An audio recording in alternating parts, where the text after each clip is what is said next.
Bismillahirrahmanirrahim. Assalamualaikum warahmatullahi wabarakatuh. Innal hamdalillah nahmaduhu wa nasta'inuhu wa nastaghfiruh wa na'udzu billahi min syururi anfusina wa min sayyiati a'malina may yahdihillahu fala mudhillalah wa may yudlil fala hadiyalah. Asyhadu an la ilaha illallah wa asyhadu anna Muhammadan abduhu wa rasuluh alladzi la nabiyya ba'dah.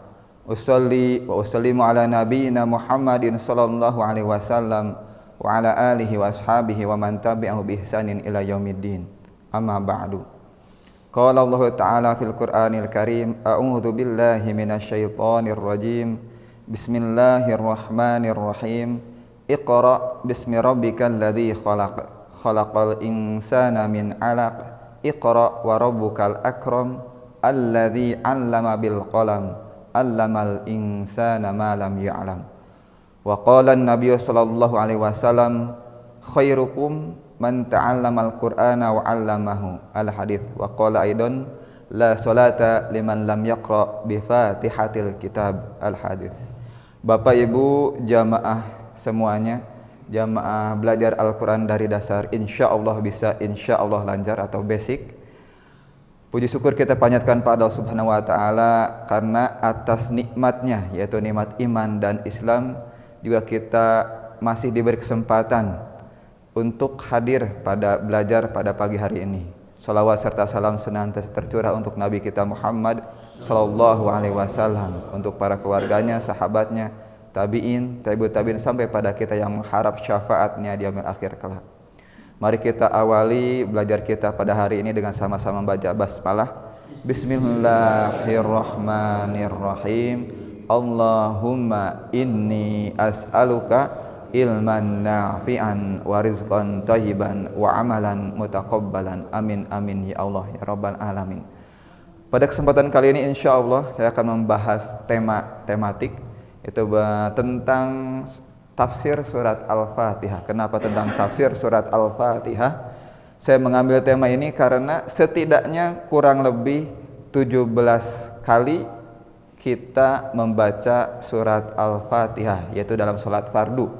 Pertanyaannya, sudah sejauh manakah kita memahami arti atau memahami terjemah, memahami tafsir daripada surat Al-Fatihah itu sendiri? Oleh karena itu, untuk memahami ngalenyepan bahasa memahami dari tafsir surat Al-Fatihah itu sendiri, saya angkat tema ini tentang surat Al-Fatihah. Di antaranya sudah kita ketahui, sudah pernah belajar tentang basmalah, tentang keutamaan surat Al-Fatihah, kemudian tentang bagaimana cara membaca basmalah, itu bagian daripada atau bukan bagian daripada surat Al-Fatihah. Itu merupakan ada beberapa ikhtilaf. Maka beberapa ulama telah sepakat tentang keutamaan surat Al-Fatihah, sebagaimana hadis yang saya sebutkan di awal tadi, la sholata liman lam yaqra bi Fatihatil kitab. Tidak termasuk solat atau tidak menjadi tidak bagian solat bagi orang yang tidak membaca Fatihatul kitab. Fatihatul kitab itu adalah Al-Fatihah. Al-Fatihah itu banyak namanya. Fatihatul kitab, as-sabu al-mathani, 7 ayat yang diulang-ulang, al-waqiyah, al-kafiyah, ar-ruqyah, dan lain sebagainya. Itu beberapa nama untuk surat Al-Fatihah. Nah, itu salah satu keutamaannya tadi, tidak termasuk sholat. Karena apa? Karena surat Al-Fatihah itu sendiri adalah rukun sholat. Yang namanya rukun, kalau misalkan tidak sah maka tidak termasuk sholat. Kemudian di hadis yang lain disebutkan, barang siapa yang sholat tidak membaca Ummul Quran, maka sholatnya pincang, khadij. Maksud pincang di sini adalah kurang sempurna. Yang namanya pincang, sebagai dalam hadis yang lain, tidak lengkap. Ya, jadi bahkan Imam Malik, Imam Syafi'i, Imam Ahmad dan Hanbal dan para sahabatnya serta mayoritas ulama berpendapat hukum membaca Al-Fatihah dalam sholat adalah wajib. Jadi tidak sah sholat tanpa adanya surat Al-Fatihah. Kemudian keutamaan yang kedua dalam surat Al-Fatihah itu sendiri adalah surat yang a'adhamu. Al-a'adham itu yang paling mulia dalam Al-Quran. Dalam hadis yang terjemahannya Abu Sa'id Rafi Ibnul Mu'alla radhiyallahu anhu, beliau mengatakan Rasulullah sallallahu alaihi wasallam berkata kepada aku, maukah aku ajari sebuah surat paling agung dalam Al-Quran sebelum kamu keluar dari masjid ini? Maka beliau pun berjalan sambil menggandeng tanganku. Nah, tatkala kami sudah hampir keluar, maka aku pun berkata, wahai Rasulullah, Anda tadi telah bersabda, aku akan mengajarimu sebuah surat yang paling agung dalam Al-Quran. Maka beliau bersabda, surat itu adalah Alhamdulillahi Rabbil Alamin, yaitu surat Al-Fatihah. Maksudnya itu As-Sab'u Al-Mathani, 7 ayat yang sering diulang-ulang dalam sholat, serta Al-Quran Al-Azim yang dikaruniakan padaku. Bahkan dalam sebuah riwayat yang lain, kalau tidak salah Abu Sa'id Al-Khudri ketika berjalan dengan rombongannya ke suatu dusun, ke suatu kampung, ingin minta tolong, atau ke kepala dusunnya itu ingin minta tolong, ingin masuk ingin izin ke kampung tersebut. Tapi warga dusun tersebut, warga kampung tersebut itu mensyaratkan kepada rombongan tersebut, boleh masuk ke kampung atau ke dusun tersebut asal bisa menyembuhkan kepala suku, kepala kampungku. Kenapa? Karena ketika itu sakit, kalau tidak salah disengat kalajengking, kalau tidak salah. Nanti dalam sebuah riwayat disebutkan. Nah, ketika itu kepala suku dan Abu Sa'id Al-Khudri itu, Abu Sa'id Al-Khudri membacakan surat Al-Fatihah, dan rombongannya pun baru mendengar, baru menyimak ketika Abu Sa'id Al-Khudri itu menyembuhkan dengan membaca surat Al-Fatihah. Setelah pulang dan Rasulullah mendengar kejadian tersebut, ditanya, sini Abu Sa'id Al-Khudri, dari mana kamu tahu bahwasanya surat Al-Fatihah itu bisa menyembuhkan?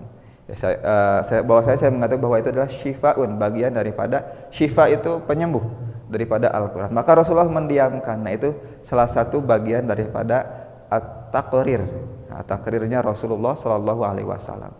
Jadi bisa merupakan sebuah doa ataupun ruqyah ataupun sebagai syifa, sebagai penyembuh. Kemudian tentang ta'awudz atau isti'adah dan basmalah pernah disampaikan di beberapa pertemuan sebelumnya. Ta'awudz atau isti'adah dengan kalimatnya a'udzu billahi minasyaitonir rajim, yang artinya a'udzu, aku berlindung, billahi, kepada Allah, minasyaitoni, dari syaitan, ar-rajim, yang terkutuk. Dalam kalimat a'udzu billahi minasyaitonir rajim ini berlindung dari segala kejelekan setan yang mengganggu kita. Karena kenapa? Setan itu ya bahkan bisa mengganggu kapan saja, ketika kita di luar sholat ataupun ketika sholat. Bahkan ketika sholat pun terkadang kita ingat sesuatu ketika sholat, yaitu godaan setan. Depan, dari belakang, kiri, kanan, atas, bawah, setan akan terus menggoda kita. Maka segala kejelekan godaan setan kita berlindung kepada Allah. Agar apa? Agar tidak menimpakan bahaya kepada kita dalam urusan agama maupun dunia. Nah, ini kita berlindung kepada Allah, karena Allah lah sebaik-baik pelindung untuk kita. Karena setan selalu menempatkan diri sebagai musuh untuk kita semua. Oleh karena itu kita menjadikan diri kita sebagai musuh kepada setan, bukan untuk berteman kepada setan. Karena setan bersumpah akan senantiasa menggoda manusia sampai hari terakhir kelak. Untuk apa? Untuk menemani setan di neraka. Maka Allah menceritakan sumpah setan di dalam Al-Quran, demi kemuliaanmu, sesungguhnya aku menyesatkan mereka semua, menyesatkan manusia, kecuali hamba-hambamu yang terpilih, yang diberi anugerah keikhlasan. Quran surat Shad ayat 82-83. Setan ini minta izin kepada Allah untuk senantiasa menggoda manusia, ngajak manusia, nyeret manusia karena keawonan. Bahkan ketika sholat pun setan terus ngagoda. Oleh karena itu kita senantiasa isti'adah. Isti'adah itu merintah perlindungan pada Allah dari godaan setan yang terkutuk. Oleh karena itu tidak ada yang bisa selamat dari jerat-jerat setan kecuali orang-orang yang ikhlas, illal mukhlisin, kecuali orang-orang yang ikhlas yang diberi anugerah oleh Allah Subhanahu wa taala. Isti'adah atau ta'awudz itu merupakan atau meminta perlindungan yang merupakan sebuah ibadah kepada Allah Subhanahu wa taala, karena la haula wala quwata itu tidak ada daya dan upaya illa billah kecuali dengan pertolongan Allah Subhanahu wa taala. Maka ketika isti'adah kita kepada Allah, ketika kita ta'awudz kita kepada Allah, tidak boleh meminta pertolongan kepada selain Allah, karena isti'adah itu talab, meminta perlindungan kepada Allah, bukan kepada selain Allah. Maka dari ini merupakan menunjukkan ibadah kepada Allah yang khalis, yang lurus. Maka ketika meminta perlindungan kepada selain Allah sudah termasuk kepada sebuah kesyirikan. Maka anu lempeng tauhidna, anu lurus tauhidna itu khawatir kalau senantiasa dirinya akan terjerumus kepada kesyirikan atau kemusyrikan atau menduakan Allah. Maka Nabi Ibrahim alaihissalatu wassalam yang takut kepada syirik sampai beliau berdoa pada Allah, wajnubni wa baniya an na'buda al-asnam. Nabi Ibrahim berdoa, dan jauhkanlah aku dan anak keturunanku itu dari penyembahan berhala. Saking takutnya untuk berbuat syirik, untuk berbuat musyrik pada Allah Subhanahu wa taala.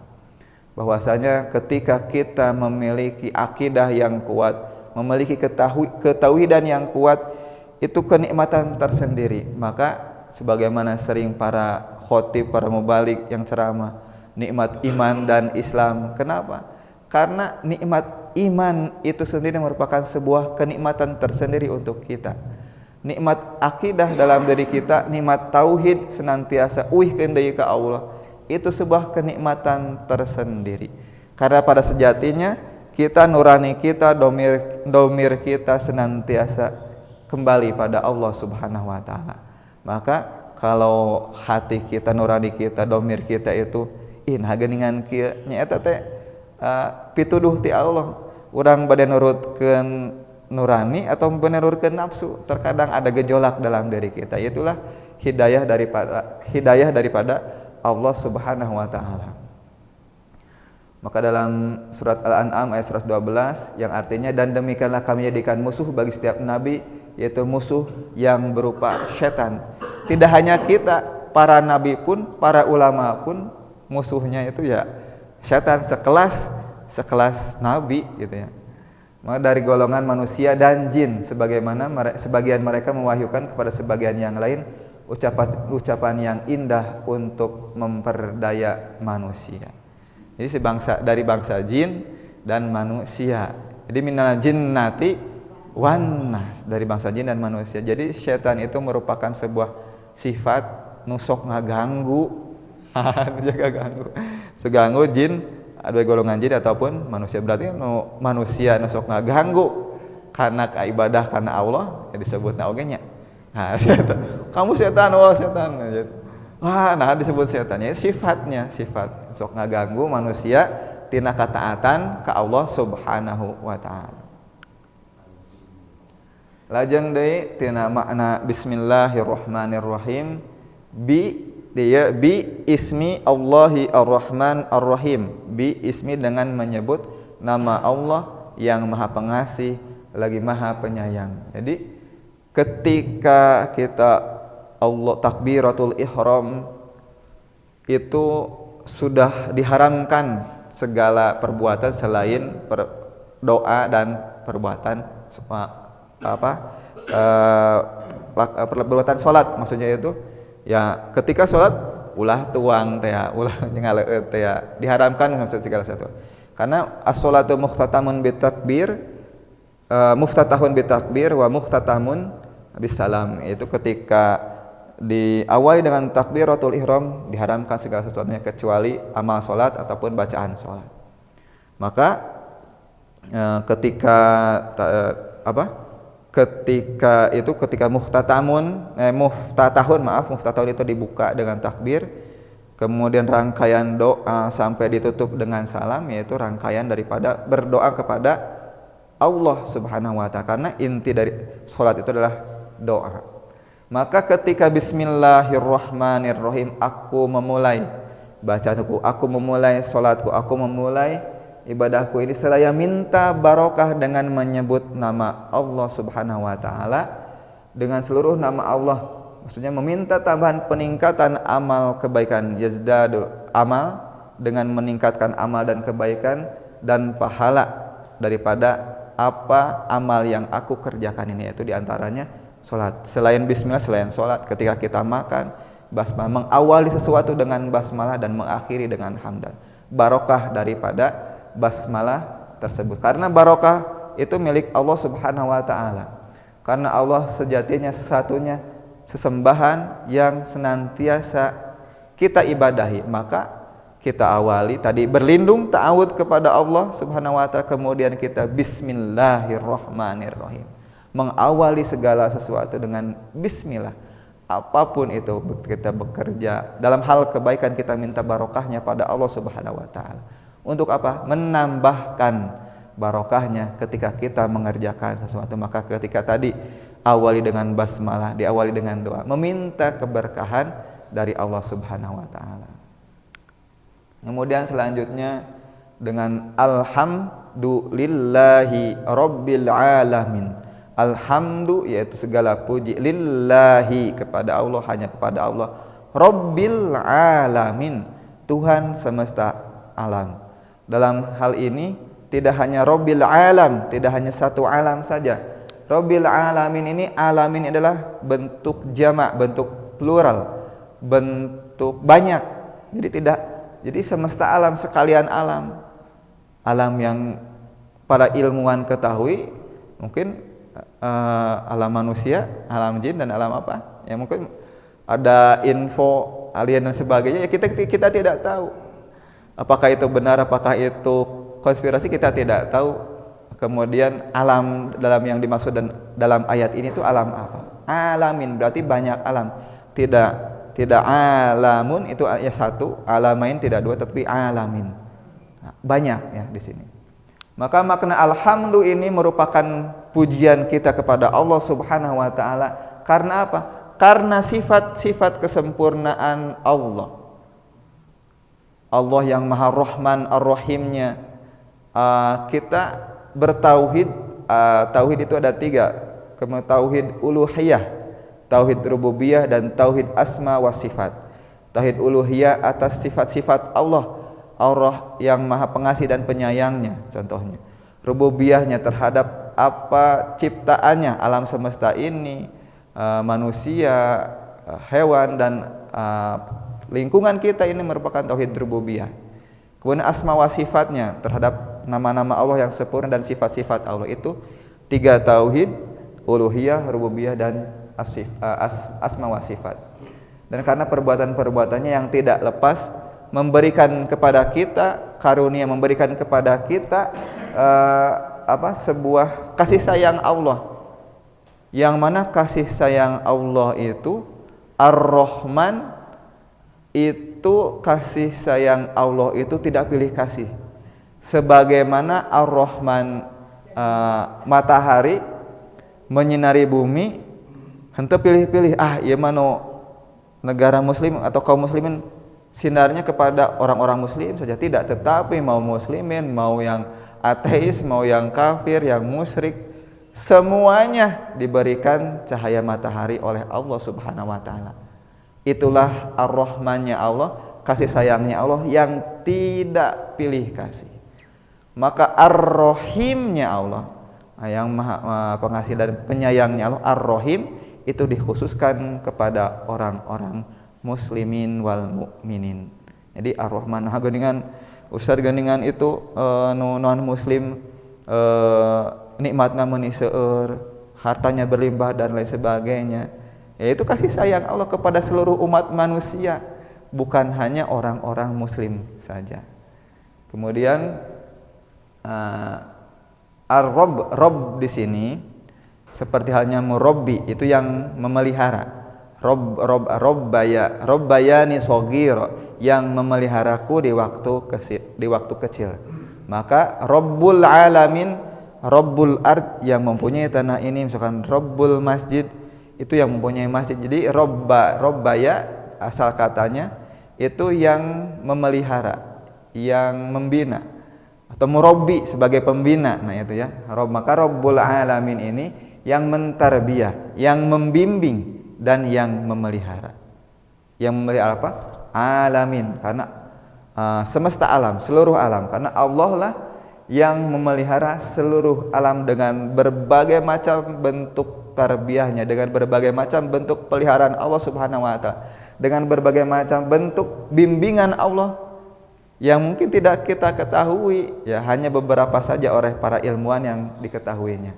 Maka Allah yang menciptakan semesta alam, yang menciptakan makhluk, alam semesta dan sebagainya. Allah yang mengatur semuanya, memberikan rezeki pada kita dan nikmat, mau lahir ataupun batin. Maka dari sini kita bisa mengetahui bagaimana kebutuhan alam semesta ini tidak hanya di bumi ini, kepada Robnya, kepada Rob semesta alam, bukan Rob hanya di bumi ini, di dunia ini, tetapi Rob semesta alam, karena hanya Allah lah yang menguasai itu semua, yang mengatur semuanya.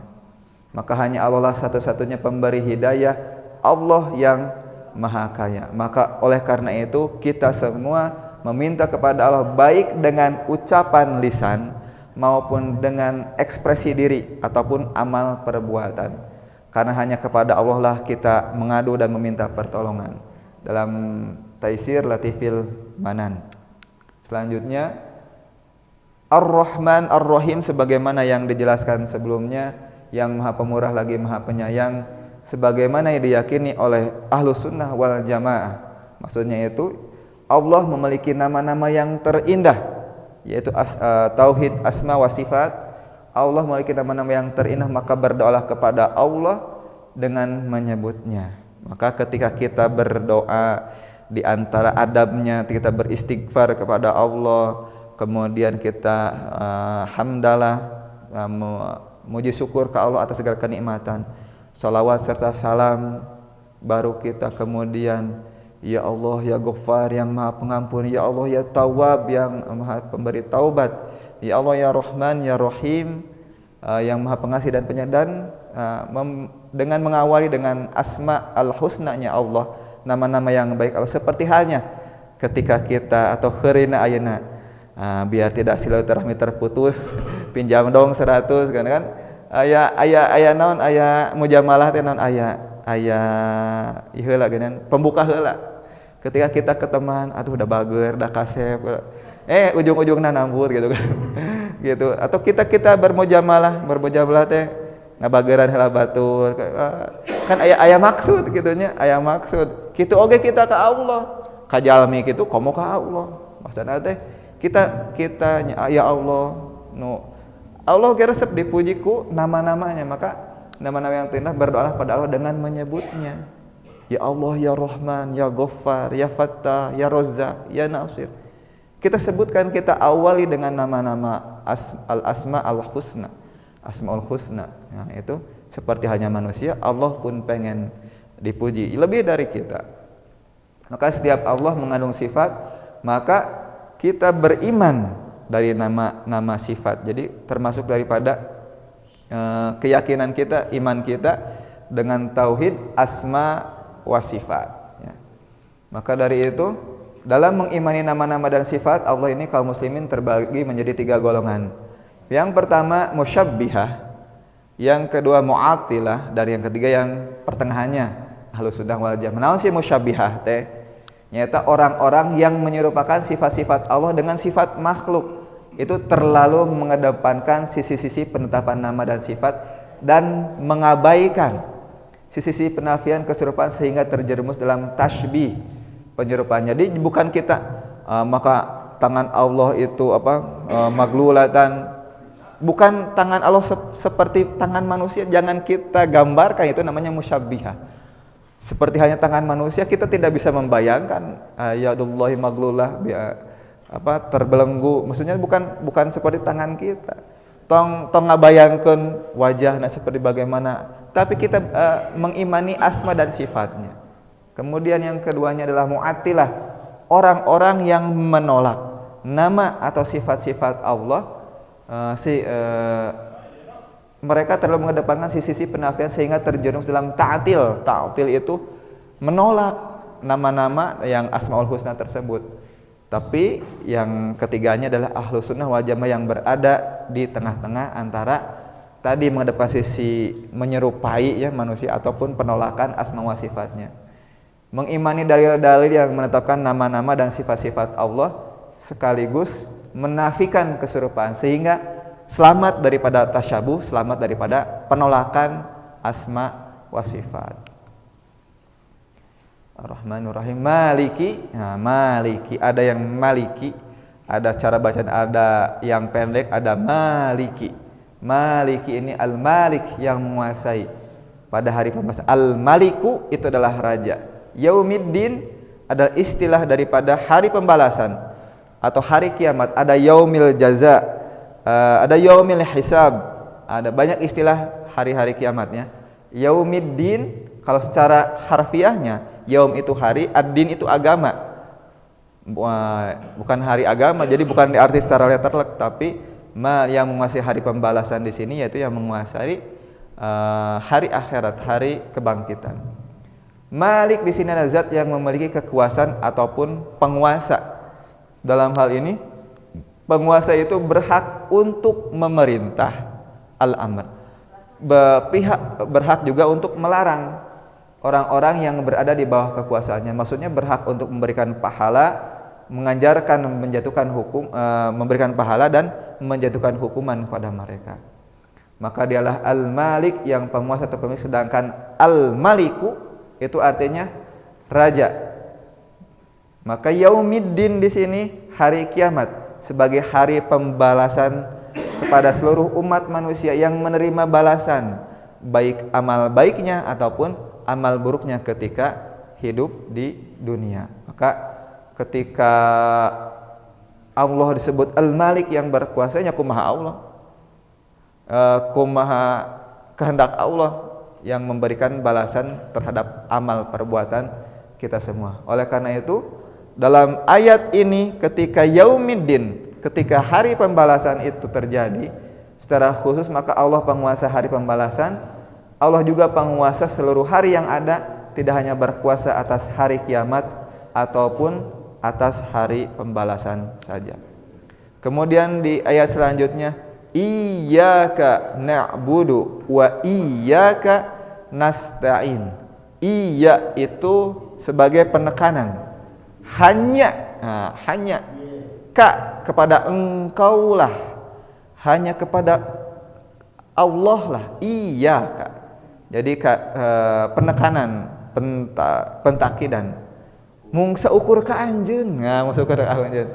Iyyaka na'budu, kami beribadah.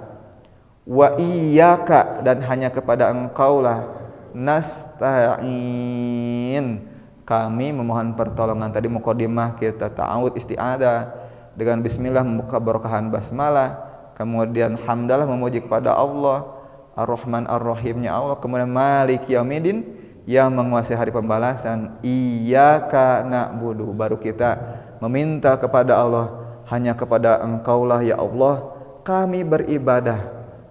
Wa iyyaka nasta'in, hanya kepada engkaulah nasta'in, kami memohon pertolongan.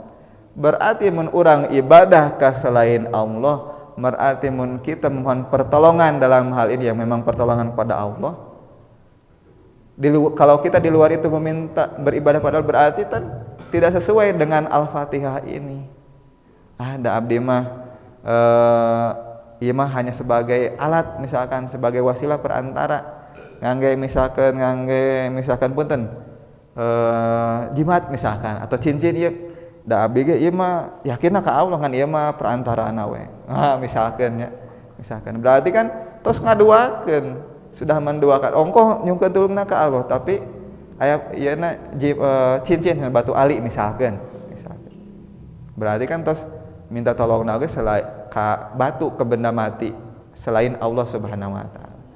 Gitu. Maka dari sini ketika iyyaka na'budu, kami hanya menunjukkan ibadah kami itu hanya kepada Allah. Dan isti'anah, nasta'in, isti'anah itu meminta pertolongan hanya kepada Allah. Maka dalam ayat ini objek iyyaka ini diletakkan di depan. Apa? Karena asalnya na'buduka, kami beribadah kepadamu. Asal katanya na'buduka, kami beribadah kepadamu. Tetapi dikedepankan iyyaka ini, Pak, Bu, itu kami menyembahmu, hanya kepada engkaulah kami beribadah. Dengan mendahulukan objek kalimat yang seharusnya di belakang, itu menunjukkan adanya pembatasan dan pengkhususannya ke Allah Subhanahu wa taala. Jadi ibadah mung saukur ditujukan ke Allah tong selain Allah. Janten makna ayat ieu teh kami menyembah kepadamu dan kami tidak menyembah selainmu. Kami meminta tolong kepadamu dan tidak meminta tolong kepada selain engkau ya Allah. Nyata pengkhususan teh iyyaka. Jadi namina ibadah teh anu dikhususkeun,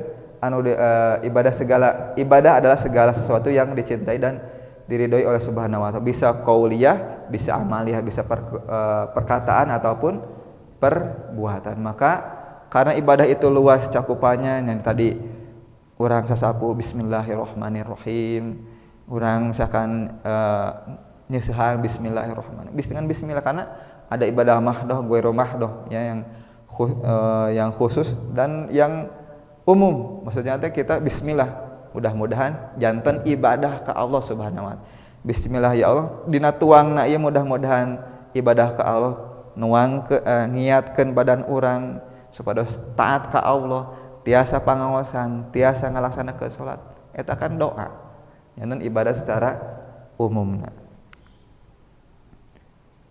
Anu salajengna oke. Ihdinas siratal mustaqim. Ihdina as-siratal mustaqim. Ihdi ieu sa fi'il amr atau nyuhunkeun perintahnya dalam fi'il amr perintah. Ihdi. Ihdi teh tunjukkanlah, ihdina kepada kami as-siratal mustaqim, yaitu jalan yang lurus. Dalam hal ini as-siratal mustaqim itu sirat al-mustaqim ketika di yaumil akhir kelak. Bahkan ada yang menafsirkan tunjukkanlah, bimbinglah kami jalan yang lurus itu hanya senantiasa untuk ya kepada yang taat kepada Allah. Ihdina tunjukilah, bimbinglah, hidayah. Di sini adalah asal kata ihdi adalah al-huda, hadayahdi. Hidayah itu merupakan hak prerogatif Allah. Maka Ustaz nah ganingan itu aya nu STMJ wae salat terus maksiat jalannya, eta berarti acan dipasian hidayah nanti Allah. Ustaz nah geuningan itu ongkoh ibadah geto tapi kata tanggi kitu geuningan nyenyerikeun, ya berarti kan teu acan aya hidayahna, teu acan kenging hidayahna karena taufik dan hidayah ya. Sanes hidayah itu pituduh nu hak khusus di Allah Subhanahu wa taala. Sapertos halna pas Kanjeng Nabi nyuhunkeun pamana Ali bin Abi Thalib sangkan tiasa lebet kana Islam. Innaka lan tahdi man ahbabta, saestuna sesungguhnya engkau tidak bisa memberikan petunjuk kepada siapa saja yang engkau cintai. Fa innallaha yahdi man yasha. Maka sungguhnya Allah memberikan hidayah, memberikan petunjuk kepada siapa saja yang Allah kehendaki. Maka dalam hal ini ihdi, hidayah itu ihdina as-siratal mustaqim, berikanlah petunjuk kepada kami, hidayah kepada kami kepada jalan yang lurus. Ketika Al-Fatihah ini benar, meresapi ayat-ayatnya, meminta hidayah, meminta pertolongan dan beribadah hanya pada Allah, tos lempeng mah meresapi memaknai ayat ini, ya dikembalikan lagi pada Allah. Hidayah itu hak prerogatif Allah. Maka ketika kita belum benar, bismillah itu menuju benar. Bismillah ya Allah, ya hoyong kana kasayan. Bismillah ya Allah, ya hayong uih deui ka Allah, ihdina nya ka nyuhunkeun hidayah ya Allah, nyuhunkeun hidayah pituduh nyata disebut wallahul muwaffiq ila aqwamit thoriq, nyata Allah anu memberikan taufik kepada jalan yang qawam, jalan yang lurus. Untuk meniti siratal al-mustaqim, yaitu jalan yang lurus. Jalan yang lurus ini anu benar, anu jelas, anu yang mengantarkan orang berjalan di atasnya sampai kepada Allah, nyata tujuanna ka Allah dan berhasil menggapai surganya Allah. Maksudna hakikat jalan yang lurus ini siratal mustaqim, memahami kebenaran dan mengamalkannya. Karena banyak orang mengetahui kebenaran, banyak orang mengetahui tentang apa yang benar, tapi tidak sedikit orang yang bisa mengamalkannya. Maka benar dan amalnya itu taufik sareng hidayahna Allah, itu sering beriringan. Oleh karena itu ketika kita ya Allah tunjukilah kami menuju jalan nu bener dan bisa ngamalkeun eta, ya Allah tiasa ngamalkeun. Nyata kita meminta doa kepada Allah supaya apa? Supaya sinkron, supaya istiqomah kita tetap di jalan Allah Subhanahu wa taala. Oleh karena itu ihdinas siratal mustaqim ini merupakan doa yang salah satu doa yang paling lengkap, merangkum berbagai macam kebaikan dan manfaat dari seorang hamba. Kemudian aya nu ieu mah heureuna misalkan jamaah haji sareng umroh teu cantiasa bahasa Arab nyasar Pak Bu. Wah, apalna ihdinas siratal mustaqim.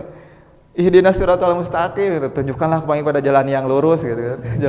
Eta mah heureuna janten teu tiasa bahasa Arab. Apalna surat Al-Fatihah. Ieu teh saur ustaz tunjukkanlah kami jalan yang lurus. Ihdinas siratal mustaqim. Pengen air panas, panas jahanam, maun jahanam, maun jahanam. Heureuna ya mah. Maka ketika kita memahami oh iya mah ihdinas siratal mustaqim benten sareng bahasa percakapan sehari-hari.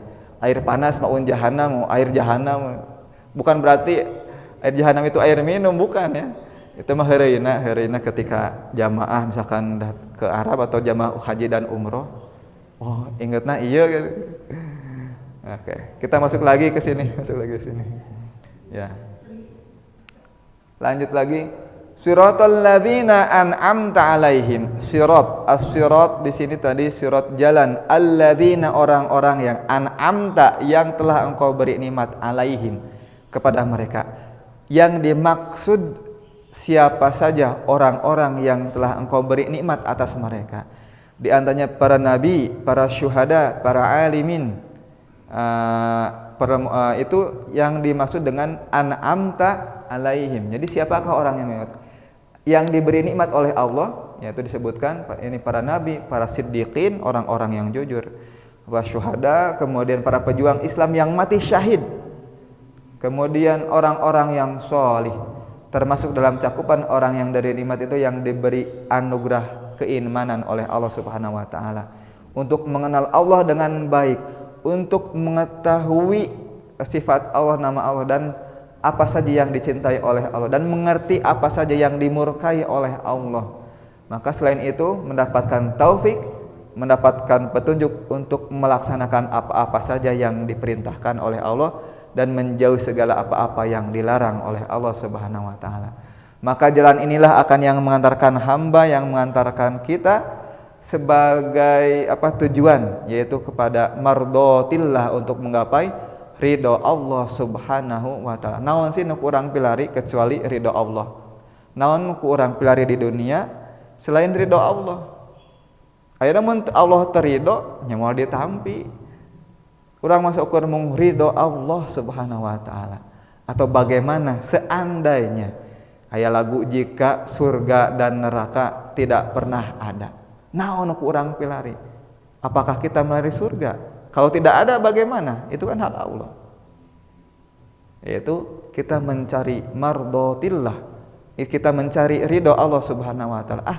Bismillah abdi mah hoyong ridho Allah. Mun Allah ridho mah kumaha Allah we. Seperti hanya kita selaku anak hoyong ridho orang tua. Mun orang tua ridho mah kumaha bae mangga. regreg ka urang ge tenang kitu oge urang selaku hamba selaku makhluk kumaha ridho Allah. Bismillah abdi ngalaksanakeun ngiring pangaosan ieu mudah-mudahan Allah ridho. Bismillah abdi ngiring pangaosan ka dieu dan ka dieu dan sebagainya hoyong ridho Allah. Mudah-mudahan Allah masihan taufik, masihan hidayah, masihan pemahaman ka abdi. Kunaon? Kamargi teu saeutik anu ngiring pangaosan, anu ngiring kajian. Saatosna rengse barho bubarho atanapi nya sapertos nu ku abdi disebatkeun sapertos beas anu teu diolah. Numpuk beasna Bu, tapi teu diolah janten sangu moal wareg. Kita seueur maklumat pangaosan ti A, ti B, ti C, ti D, tapi tidak olah janten sangu mah moal wareg ka urangna. Nah kitu. Kelajeng deui siratal ladzina an'amta alaihim. Oke. Ghairil maghdubi alaihim. Tadi an'amta alaihim anu dimaksud ghairil maghdubi bukan pula orang-orang yang engkau murkai, waladhdallin dan bukan pula orang-orang yang sesat. Bukan jalan orang maksud dimurkai di sini mereka itu tahu kebenarannya. Tahu nu leres teh nu mana tapi tidak mau mengamalkannya. Dina tafsirna disebutkan di sini orang Yahudi, minal Yahud al-maghdubi waladhdallin itu an-Nasara, orang Kristen. Kenapa al-maghdubi alaihim? Kenapa orang yang dimurkai itu orang Yahud? Di sini sebagaimana yang terjadi sekarang di Palestina, mereka itu tahu kebenarannya tapi dibolak-balik. Pinter mereka itu. Bahkan para nabi itu diutusnya kebanyakan kepada kaum Yahudi, tapi dibunuh oleh mereka. Mereka tahu kebenaran tapi tidak mau, enggan. Nah itu al-maghdubi alaihim yang mengetahui kebenaran tetapi tidak mau mengamalkannya. Inilah diantaranya dalam tafsirnya disebutnya kaum Yahudi. Waladhdallin ini orang-orang yang tersesat, yaitu yang tidak mengamalkan kebenaran gara-gara kebodohan dan kesesatan mereka. Maksudnya sesat jadi ya sudah tahu Allahu Ahad, Allah itu Maha Esa, tapi tetap ya prinsip trinitas teh gitu kan. Ya kedah Tuhan Allah, Tuhan Bapa, ya, Tuhan Anak dan sebagainya. Ya itu prinsip trinitas. Tahu Allah itu Ahad tapi ya itu tetap menggunakannya dengan prinsip yang tadi teh. Maka tidak mengamalkan kebenaran gara-gara kebodohan dan kesesatan mereka. Contohnya di sini orang-orang Nasrani dan semacam. Sehingga dalam ayat ini Pak Abu tersimpan motivasi dan dorongan pada kita senantiasa menempuh jalan-jalan orang-orang yang soleh. Tadi orang-orang yang soleh itu ihdinas siratal mustaqim, jalan anu lempeng teh. Anu lempeng teh nu kumaha? Anu uwih deui ka Allah Subhanahu wa taala. Anu uwih deui kana kataatan ka Allah Subhanahu wa taala. Anu uwih deui kana kumaha sangkan carana menggapai ridho Allah Subhanahu wa taala. Maka nu mawi dina ayat ieu diperingatkeun kanggo urang sadayana menjauhi jalan yang ditempuh oleh orang-orang yang sesat dan menyimpang. Tadi dari ta'awud, dari basmalah, alhamdulillah, ar-rahman ar-rahim, kemudian malik yaumiddin, kemudian beribadah pada Allah, minta pituduh, kemudian tadi tentang jalan-jalan anu engkau beri nikmat nu kumaha, yang siapa saja yang dimurkai dan yang sesat itu siapa, itu kita memahaminya. Mudah-mudahan ketika kita membaca surat Al-Fatihah, di antaranya ketika kita sholat, ya Allah menikmat gitu ya, seolah kita berkomunikasi pada Allah, seolah kita teh nyuhunkeun tulung ke Allah, dan memang benar kita minta tolong kepada Allah karena rangkaian doa kita. Bismillahirrahmanirrahim, meskipun kita saur ustad kedah dihartoskeun, bukan kedah dihartoskeun kayak lami deui kana, maksudnya memahami bismillahirrahmanirrahim dengan menyebut nama Allah, dengan memahami itu alhamdulillahirabbil alamin, itu segala puji bagi Allah Tuhan semesta alam nu alamna mung tidak seukur di sini saja, Rabbul alamin semesta alam, terus dihayati terus. Nih kita tenang karena itu, ya Allah, iyyaka na'budu, hanya engkaulah, hanya kepada engkaulah kami beribadah, wa iyyaka nasta'in, terus sampai waladhdallin di sini kita tinggal lanjutan memahami, memaknai arti, memahami tidak hanya arti tetapi tafsir daripada surat Al-Fatihah ini. Mudah-mudahan ketika kita memahami surat Al-Fatihah ini, kita rukunnya, kemudian kita tidak hanya sekedar mengerjakan sholat, karena banyak tidak sedikit kita hanya mengerjakan sholat. Yang diperintahkan oleh Allah adalah aqimus sholat. Aqimus sholat ini qoma yaqumu iqamah, mendirikan sholat Pak Bu. Tidak hanya i'malu as-sholah, mun hanya mengerjakan sholat, istilah saya mah 3L. Likum leos gajeleng, likum leos gajeleng. Istilah saya mah likum leos gajeleng. Jadi saukur menggugurkan kewajiban, bukan sholatnya bukan kebutuhan kita. Gitu. Jadi surat Al-Fatihah yang ringkas ini di dalamnya itu doa, ya, doa kepada Allah Subhanahu wa taala, dan di dalamnya ada tauhid uluhiyah, rububiyah, tauhid asma wa sifat. Kemudian dalam penggayaan alhamdulillah juga ini tauhid asma wa sifat. Jadi kita di dalamnya itu rangkaian doa. Kemudian mencakup intisari masalah kenabian yang tersirat ihdinas siratal mustaqim, jalan yang lurus tidak akan bisa ditempuh oleh hamba apabila tidak ada bimbingan wahyu yang dibawa oleh Rasul. Maka surat ini juga, surat Al-Fatihah, menetapkan bahwasanya amal-amal hamba pasti ada balasannya dalam maliki yaumiddin. Karena pada hari kiamat amal kita baik dan buruknya pasti akan dibalas oleh Allah Subhanahu wa taala. Maka dalam ayat ini ditarik kesimpulan bahwa balasan yang diberikan itu berdasarkan prinsip keadilan. Makna din bukan prinsip keluarga, ya. Bukan mahkamah keluarga, ya, yang dipilihkan kekerabatan, tapi keadilan Allah yang benar-benar keadilan yang dilihat oleh Allah Subhanahu wa taala. Maka di balik untayan ayat ini terkandung penetapan takdir dari Allah Subhanahu wa taala ketika kita berbuat di bawah naungan qada dan takdirnya Allah Subhanahu wa taala, bukan terjadi secara merdeka di luar takdir, maka yang diyakini oleh kaum qadariyah yaitu penentang takdir dan menetapkan bahwasanya hamba memang benar-benar pelaku atas perbuatan-perbuatannya, maka hamba tidak dipaksa sebagaimana yang dipahami kaum Jabariyah. Maka dari sini kita kembalikan lagi ya abimakum Allah, bukan seperti itu, tapi tetap kita berikhtiar, berusaha ngawihkeun deui ke Allah Subhanahu wa taala. Eta ihdinas siratal mustaqim, yaitu kita meminta petunjuk pada Allah Subhanahu wa taala. Maka Rasulullah tidak heran bahwasanya dalam surat Al-Fatihah ini surat yang paling agung, surat yang paling mulia. Mudah-mudahan Allah mengaruniakan pada kita ilmu yang bermanfaat, menjauhkan kita dari jalan orang-orang yang sesat, dan kepada Allah lah kita memohon pertolongan dan meminta petunjuk. Amin amin ya Allah ya rabbal alamin. Yang benarnya dari Allah Subhanahu wa taala. Apabila ada kekurangan dari penyampaian dan pengucapan dari saya pribadi selaku hambanya Allah Subhanahu wa taala, bilih aya kelepatan tadi ngadugikeun, bilih aya heureuy anu berlebihan atau eta intermezzo hungkul. Aqulu qouli hadza wa astaghfirullahi wa lakum. Wassalamu alaikum warahmatullahi wabarakatuh.